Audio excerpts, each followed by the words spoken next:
I've got a nerdy SNL question that I would love to ask Robert. Please. I'm curious, what's your favorite sketch that never made the air? Ooh. Never made the air. Yeah, they just got cut for time, maybe rehearsed it. but Man, that's- I have such a shitty memory of this stuff, but I don't know. There's one that Dana Carvey posted a year ago. There was a really intricate sketch that we did at dress rehearsal where Charlie Chaplin.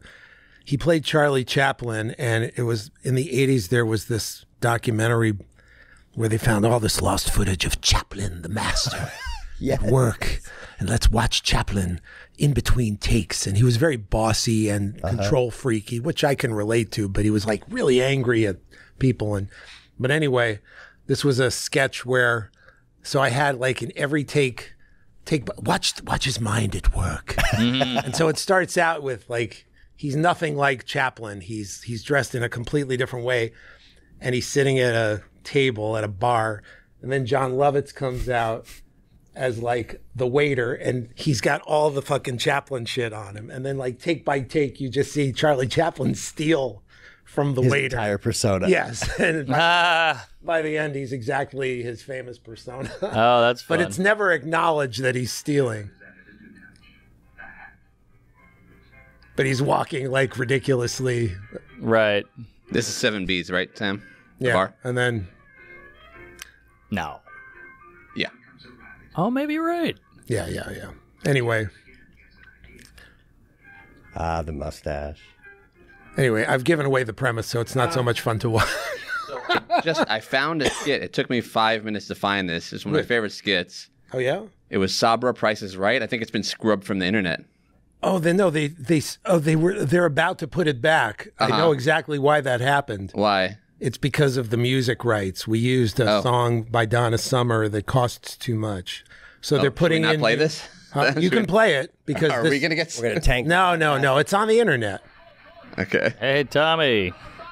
So this is where the "You Don't Mess with the Zohan" kind of came from. Ooh. Oh, wow. Look at that. I was on TV the other day. That's a funny movie. Yeah. Hey, the Summit Clock Radio.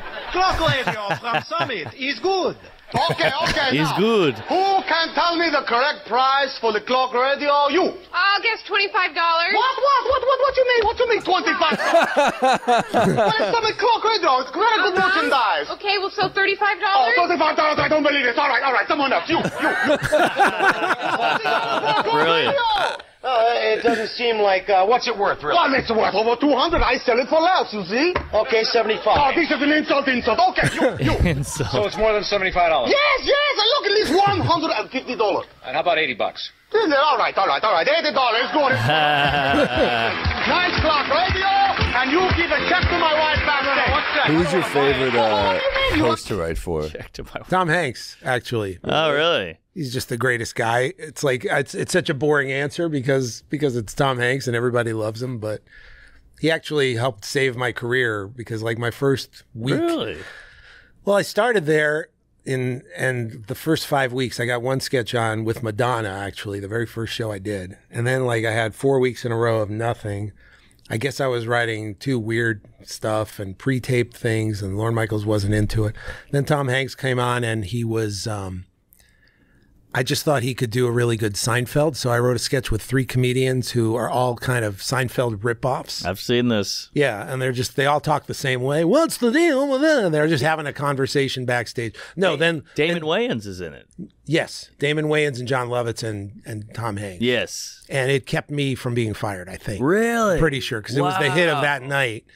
And then Jerry hosted like 7 years later, and I wrote a game show version of it called Stand Up and Win, which was funnier. It was with Carvey and Sandler and Schneider as contestants. I remember that. It was like, Yes. what's the deal with Oprah? She's fat, she's skinny, that one? Yeah. And all the answers were like, it was like a Jeopardy thing, but all the answers were like rhetorical stand-up comedy kind of questions.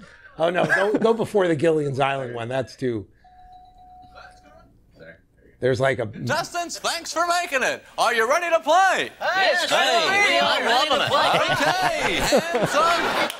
This is one of my favorites. Hands on buzzers. Here's our opening question. What's the deal with airplane food? Billy, I know. Could this stuff taste any worse? It's like thanks, but no thanks. I'm still stuffed from that huge bag of smoked almonds. That's correct, Jeremy. That's worth $100. Is that actual Jerry material, or is that we wrote new shit. Okay. That's not a stand-up bit, dude. No, yeah. I mean, Jerry's Well, a bringing that up. bad version of Jerry could have done that. Yeah. Bad comedian. You gotta hand it to the Jer, man. He had a self-awareness. Yeah, about it. And he I love understood that. it was like a lower version of what he Of does. course. But I admit, when I wrote the first one, I didn't have the same respect for him that I got later. Like, I was still into my heroes were Steve Martin, Andy Kaufman, like the people who were kind of tearing apart stand-up. Albert Brooks, Letterman. Yeah. But then, like, I kind of got past that stage and kind of realized, like, how hard it is to write great jokes. Yeah. And make great observations, even in a traditional stand-up format. Yeah. And by the time I wrote this sketch, I totally worship Jerry and his show, especially, man.